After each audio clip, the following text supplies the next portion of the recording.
Hi, my name is Ashley Downing, and I'm going to be doing my informative speech today. I'm going to introduce you to my audience members.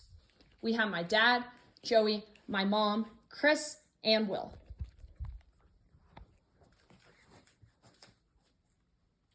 As children, our parents are the sole providers of our necessities, from the food we eat to the clothes we wear.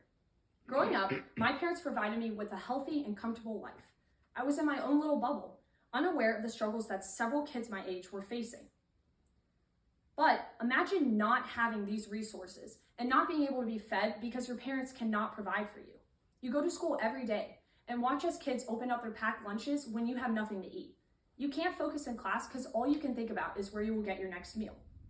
For these reasons, I'm going to discuss childhood hunger today, because how as a child can you provide for yourself if your parents do not give you the resources to feed yourself?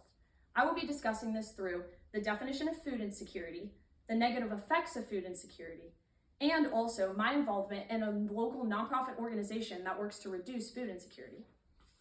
My first main point I will discuss today is centered around food insecurity and its definition. What is food insecurity? Well, food insecurity means not knowing and worrying about where and when you will get your next meal. More specifically, Merriam-Webster defines food insecurity as the fact or instance of being unable to consistently access or acquire adequate food.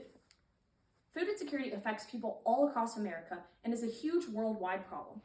Feeding America, an organization that works to reduce hunger, has identified 34 million people in the United States that are food insecure, with 9 million of those people being children. It's very concerning to see how many children in America are unable to provide for themselves. This causes them to fend for themselves and to find their own food because they cannot rely on their parents. They must find other ways to obtain food and, in addition, through the school day, struggle to not be hungry. Next, I'm going to outline the negative effects of food insecurity. Food insecurity comes with long-term and short-term negative effects. The Gale Encyclopedia of Public Health points out that over time, hunger leads to undernutrition, which is the result of inadequate intake of calories, protein, and micronutrition.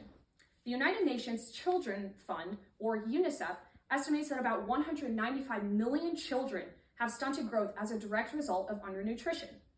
A child that is hungry is not able to operate and to live the same as a child that is provided with the resources that they need. This can also ultimately lead to a loss of energy and an inability to stay attentive in environments such as the classroom. Hunger is a villain, and it constantly works to consume a person's life. When someone is hungry, they can't focus on important things, such as school, work, activities, and sports. They're left to focus on how and when they will find their next food source. Earlier this year, I read a book called Beautiful Country. It focused on a young Asian girl that moved to the United States and her battle with hunger. The book discussed how even in class, the main character was not able to focus because she could only hear the growling of her stomach. When she did eat, it was very unusual. And when she did eat, her stomach would typically be very not good, and she would throw up. The obstacles that she had to overcome were great because of food insecurity. These are great examples of negative effects of food insecurity and how she can no longer rely on her parents to support her with proper nutrition, and she was forced to find it on her own. The final point I will describe is my own experience with food insecurity through working in a local nonprofit organization. While food insecurity is a huge issue in America, we can see there are several organizations that work to reduce food insecurity. I am involved in a local food pantry called Go Pantry. I serve as the co-president over an ambassador council that is full of representatives in the Northern Kentucky area from our high schools. We meet every single month, we do food drives, we plan events, and we spread the word about childhood hunger. Go Pantry specifically works in the Northern Kentucky area and gives students food every single week when they go on the weekends because they're not able to provide for themselves. They're able to take this food home and to even give it to their family.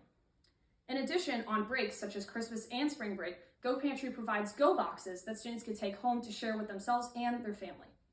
In the summer, looking at their website, they stated that they had to box 6,000 Go Boxes. It's a lot of hard work, but it's amazing the impact that Go Pantry has had. They have even had help requests increased by 30%, where they serve 1,200 kids in 80 different schools. I have been so fortunate enough to be on the Go Pantry Ambassador Council and to help reduce food insecurity. I hope to continue this in my future through my own nonprofit organization or by being involved in another nonprofit organization. As I come to the end of my speech, I could say that childhood hunger is a concerning problem worldwide, but several people are not able to focus on this issue because they live their own comfortable lives. We have to step into the shoes of others, and we have to consider that not everyone lives the same as us. For these reasons, I hope to continue reducing food insecurity in my future and spreading awareness about it.